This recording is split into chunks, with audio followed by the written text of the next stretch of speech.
नमस्कार, न्यूज 18 उत्तर प्रदेश उत्तराखंड आप देख रहे हैं। आपके साथ मैं हूं चांदनी धवन और बात करेंगे यूपी में निकाय चुनाव की तारीखों का ऐलान हो गया है। 2 चरणों में 4 मई और 11 मई को वोटिंग होगी और रिजल्ट 13 मई को आएगा। पहले चरण में 11 से 17 अप्रैल तक नामांकन पत्र जमा होंगे। 20 अप्रैल को नाम वापसी होगी। दूसरे चरण की अगर बात कर ली जाए तो 17 से 24 अप्रैल तक नामांकन पत्र जमा होंगे। 27 अप्रैल को नाम वापसी होगी। नगर निगम का चुनाव जो है वो ईवीएम से होगा। नगर पंचायत का चुनाव बैलेट पेपर से कराया जाएगा। वहीं निकाय चुनाव के ऐलान के बाद सीएम योगी ने आज एक बड़ी बैठक बुलाई है। आज शाम 5 बजे सीएम आवास पर यह अहम बैठक होने वाली है। इस बैठक में दोनों डिप्टी सीएम और सभी मंत्री मौजूद रहेंगे। इसके अलावा प्रदेश अध्यक्ष भूपेंद्र चौधरी भी मौजूद रहेंगे। संगठन महामंत्री धर्मपाल सिंह भी इस बैठक में शामिल होंगे। तो ये बैठक कई लिहाज से काफी अहम मानी जा रही है क्योंकि नगर निकाय चुनाव की तारीखों का ऐलान कर दिया गया है। 2 चरणों में 18 मंडलों में यह मतदान होगा।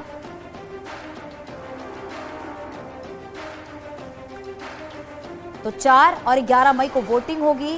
13 मई को नतीजे आएंगे।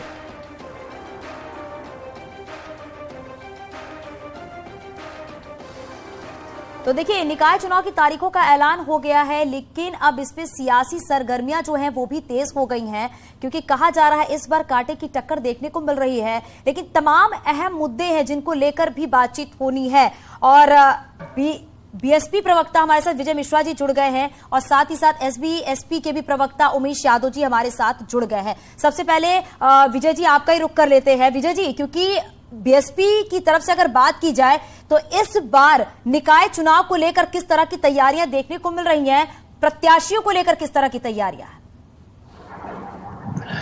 मैं सबसे पहले न्यूज 18 को नमस्कार करता हूं और चुनाव की तैयारी हम लोग पिछले 6 महीने से कर रहे हैं क्योंकि हमको पता था ये सरकार कभी भी अचानक चुनाव करा सकती है। हमारे सभी नगर पंचायतों में अधिकतर नगर पंचायतों में प्रत्याशी घोषित हो गए हैं और वो क्षेत्र में जनता के बीच जाकर अपनी प्राथमिकता पर अपनी बातें रख रहे हैं और आने वाले समय में नगर पंचायतों में वो क्या करेंगे उस पर भी जनता को पूरा भरोसा दिला रहे हैं। और हमारे प्रत्याशी पूरी तरह मैदान में डटे हैं और वो चुनाव प्रचार में लगे हैं बहन जी का आशीर्वाद लेकर। और रही बात भाजपा की, तो भाजपा तो केवल जनता से भी धोखे काम करती है और अपने कार्यकर्ताओं से भी। इन्होंने सबको बोल दिया जाओ भाई आप तैयारी करो। सारे कार्यकर्ता क्षेत्र में लगे, अपना होर्डिंग लगाया, क्षेत्र में घूमे टहले। लेकिन अब जब टिकट देने की बारी आई तो अब उसमें लगता है मुझे कि जहाँ पे 10 कार्यकर्ताओं को इन्होंने आदेश दिया था, हो सकता है एक ही पाए, जो कि पाएगा एक ही। तो कितने मायूस होंगे। तो इनके यहाँ खुद ही अभी ये लोग संशय में है कि किसको दें किसको ना दें। सबसे कमजोर स्थिति में आज अगर कोई दल है जिनकी सत्ता है विजय जी, क्योंकि सबसे अहम बात यही हो जाती है, सबसे यही अहम बात हो जाती है कि प्रत्याशियों का चयन करना, किस प्रत्याशी को कहां से उतारा जाए। आप हमारे साथ बने रहिए। उमेश यादव जी भी हमारे साथ है। उमेश जी, क्योंकि आपसे भी ये जानना चाहेंगे क्योंकि अब तो चुनाव की तारीखों का ऐलान कर दिया गया है, तैयारियां किस तरह की?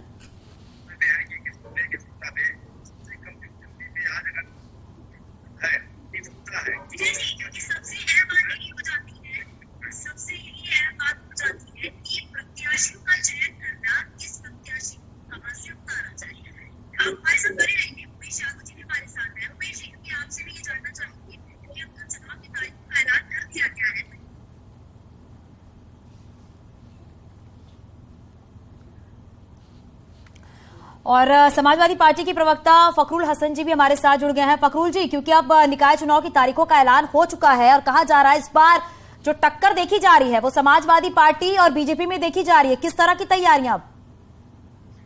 देखिए, समाजवादी पार्टी इस चुनाव के लिए पहले से तैयार थी। समाजवादी पार्टी ने सबसे पहले पिछड़ों की लड़ाई लड़ी और माननीय सुप्रीम कोर्ट के आदेश के बाद अब निकाय चुनाव होने जा रहा है। देखिए, समाजवादी पार्टी तो मुद्दों की राजनीति करती है। नगर निगम में, नगर पालिका में जो भ्रष्टाचार है भारतीय जनता पार्टी का, जन्म और मृत्यु प्रमाण पत्र तक पे कमीशन और पैसा देना पड़ता है। नाले 6 सालों से साफ नहीं हुए, सड़क बनी नहीं है, गलियां बनी नहीं है। हम इन सब मुद्दों को लेकर चुनाव में जाएंगे। समाजवादी पार्टी अपने प्रत्याशियों की स्कैनिंग कर रही है और जल्दी ही सबसे पहले अपनी जो लिस्ट है उसको जारी करेगी। और भारतीय जनता पार्टी के लोग तो अभी कव्वाली गाने में व्यस्त है क्योंकि भारतीय जनता पार्टी में तो आदेश आया है कि कार्यकर्ता जाए, सूफियों से मिले, पसमंदा समाज से मिले और जाके मज़ारों पे कव्वाली गाए। तो जब ये कव्वाली से फ्री हो जाएंगे तो हम समझते चुनाव में भी आएंगे भारतीय जनता पार्टी के लोग। लेकिन जनता आज वो सवाल पूछ रही है भ्रष्टाचार पे, जनता सवाल पूछ रही है निकाय चुनाव में कि जो नाले थे वो साफ क्यों नहीं हुए, गली क्यों नहीं बनी, सफाई क्यों नहीं हुई, और हम इन सब मुद्दों को लेके चुनाव में जाने का काम करेंगे। बिल्कुल, और बीजेपी प्रवक्ता भी हमारे साथ जुड़ गए हैं, अशोक जी भी हमारे साथ हैं, उनसे ही जान लेते हैं। अशोक जी, क्योंकि अब ये कहा जा रहा है तारीख नजदीक है, तैयारियां किस स्तर पर की जा रही हैं? हालांकि हमेशा से कहा जाता है कि बीजेपी तो हमेशा ही चुनावी मूड में रहती है, हमेशा तैयारियों से ही वो आगे बढ़ती है, लेकिन समाजवादी पार्टी की तरफ से क्या कुछ कहा गया है ये भी अभी आपने सुना अशोक जी? देखिए, आपको बता दें कि हम बूथ स्तर तक हम अपने संगठन को मजबूत किए रहते हैं। बूथ स्तर तक हमारे पार्टी के कार्यक्रम चलते रहते हैं अनवरत 365 दिन, और पार्टी की प्रदेश और केंद्र सरकार की जो भी योजनाएं हैं अंतिम आदमी तक पहुंचाने में हम सफल रहे हैं, उनका विश्वास जीतने में हम सफल रहे हैं। इसलिए हमको कोई दिक्कत नहीं है। हमने कहीं जातियों का गठबंधन नहीं किया, हमने सबका साथ सबका विकास की बात कही। हमारी सारी योजनाएं हिंदू के लिए भी है, मुसलमान के लिए भी है, सारी योजनाएं अगड़े के लिए है, पिछड़े के लिए है।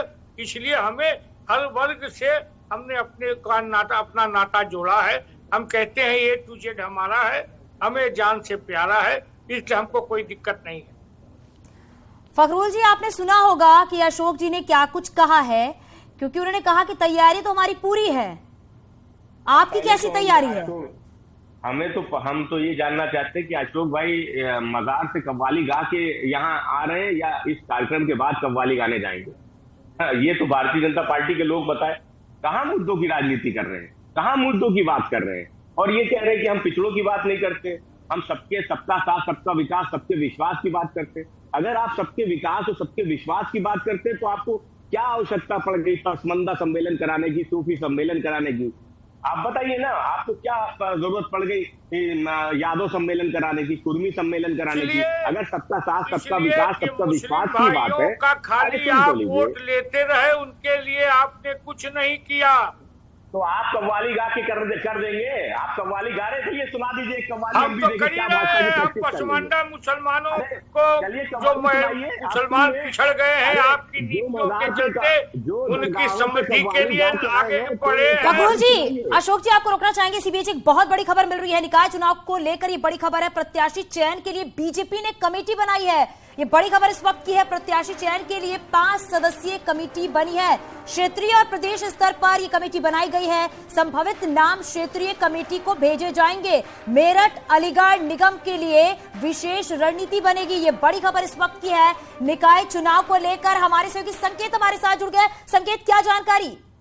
बिल्कुल, देखिए, भारतीय जनता पार्टी के प्रदेश संगठन ने पूरी तरीके से तैयारी तेज कर दी है, और भारतीय जनता पार्टी के प्रदेश संगठन ने जिला स्तर पर 5 सदस्यीय कमेटी बना दी है जो प्रत्याशियों के चयन करेगी, और जो सूची है वो क्षेत्रीय कमेटी को भेजेगी, यानी कि क्षेत्रीय अध्यक्ष को भेजेगी। उसके बाद क्षेत्रीय अध्यक्ष 5 लोगों के पैनल, नामों का पैनल होगा, संभावित प्रत्याशियों का 5 नामों का पैनल प्रदेश कमेटी को भेजेंगे, और वहां पर बाकायदा प्रदेश स्तर पर भारतीय जनता पार्टी संगठन ने 5 सदस्यीय कमेटी एक निकाय चुनाव के प्रभारी त्र्यंबक त्रिपाठी के नेतृत्व में बना दी है।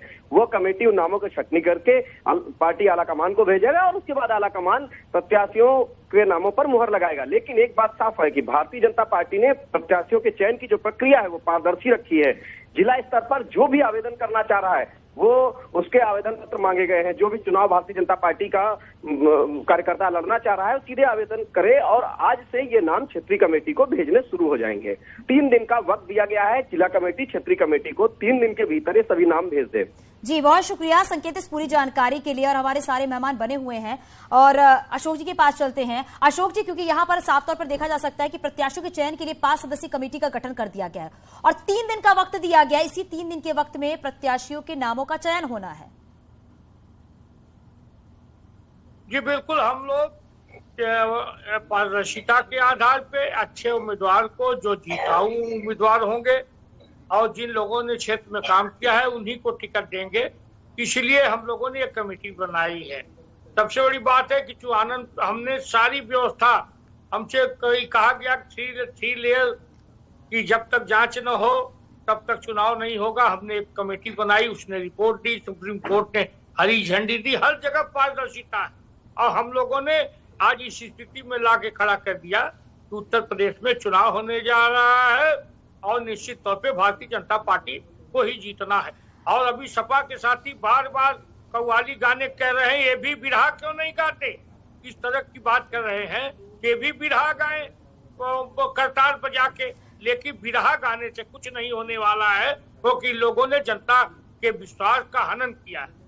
बिल्कुल अशोक जी, आपके पास वापस लौटेंगे और उमेश यादव जी भी हैं, एसबी प्रवक्ता हैं। उमेश जी, आप लोग की तरफ से किस तरह से तैयारियां की जा रही हैं पार्टी की तरफ से, क्योंकि समाजवादी पार्टी तो अपनी तैयारियों में है नगर निकाय चुनाव को लेकर, वहीं बीजेपी भी अपनी तैयारियों में है, आपकी तरफ से कैसी तैयारियां आपकी पार्टी की तरफ से?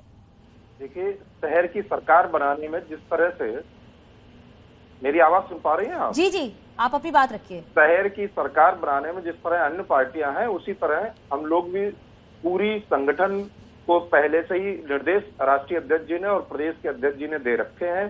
जिला और बूथ स्तर तक हमारी तैयारी है। इस नगर पालिका और नगर पंचायत और नगर निगम के चुनाव में उसी तरह से हम लोग पार्टिसिपेट करेंगे जिस तरह से अन्य दल कर रहे हैं, और पूरे मजबूती के साथ संगठन को मजबूत करके हम लोग अंतिम छोर तक इस लड़ाई को लड़ेंगे और निश्चित ही परिणाम अच्छे आएंगे।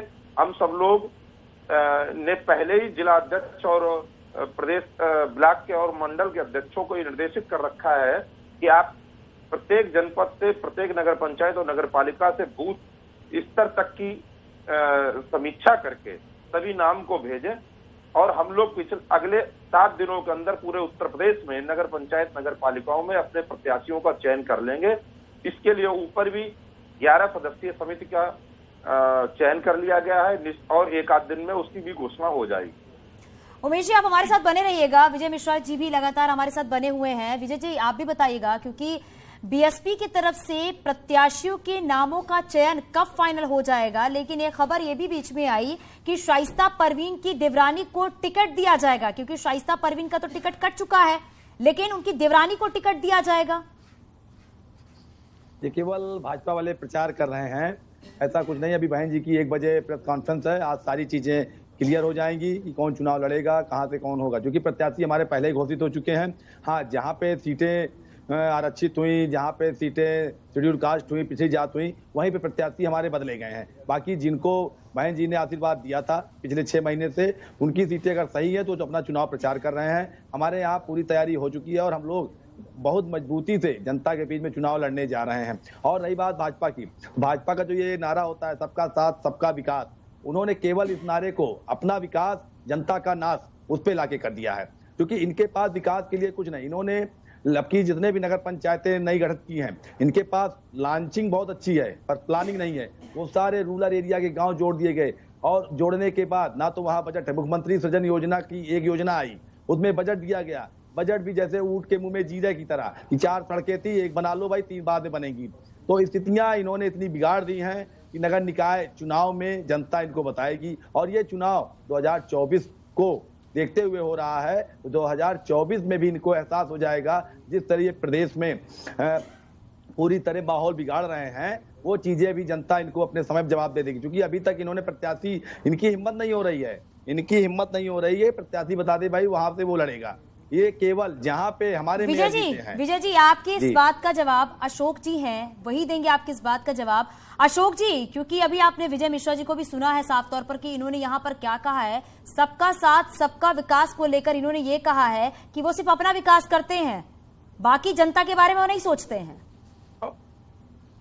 देखिए, अपने विकास करने में ही बहन जी एक एमएलए पे आ गई, वो भी अपने से जीता है, सारा वोट खत्म हो गया। मेरा ये मानना है तब ये लोग समीक्षा करें। हमको डरवा रहे हैं कि हम वो प्रत्याशी नहीं घोषित कर रहे हैं, हम तो जीत के प्रति आश्वस्त हैं। हमने 2.5 करोड़ इज्जत घर बनाने का काम किया, हम दोनों लगातार फॉगिंग कराने का काम हो रहा है, 2 टाइम झाड़ू लग रहा है, निगम की व्यवस्था सही है, हमारी महिलाओं के लिए शौचालय व्यवस्था, पूरे देश में इज्जत घर नहीं दे पाई थी कांग्रेस पार्टी इतने दिन सत्ता में थी, हमने इज्जत घर देने का काम किया। आज फॉगिंग भी हो रहा है, प्रधानमंत्री झाड़ू लगाते हैं, इनके यहाँ बहन जी भी झाड़ू नहीं उठाती थी, यहाँ पीएम ने झाड़ू उठाया हाँ। तो सीएम ने भी उठाया, पूरी डीएम गंदगी ने साफ भी। हो गई। सबसे बड़ी बात पूरी गंदगी, स्वच्छता मैंने कहा ना, होती है आपके यहाँ नगर निगम झाड़ू और में। वॉशिंग मशीन और दो ही चीज स्वच्छता ही है। अभियान महात्मा गांधी के बाद अगर कोई चला रहा है सड़कों पे, बिल्कुल अशोक जी, प्रधानमंत्री फखरूल ने जी, भाई क्योंकि दामोदर बीजेपी तो दास आश्वस्त मोदी है जीत को ये लेकर, दिखाई दे रहा समाजवादी है। पार्टी किस तरीके से आश्वस्त है जीत को लेकर? की तैयारी सभी दलों से कहीं आगे है।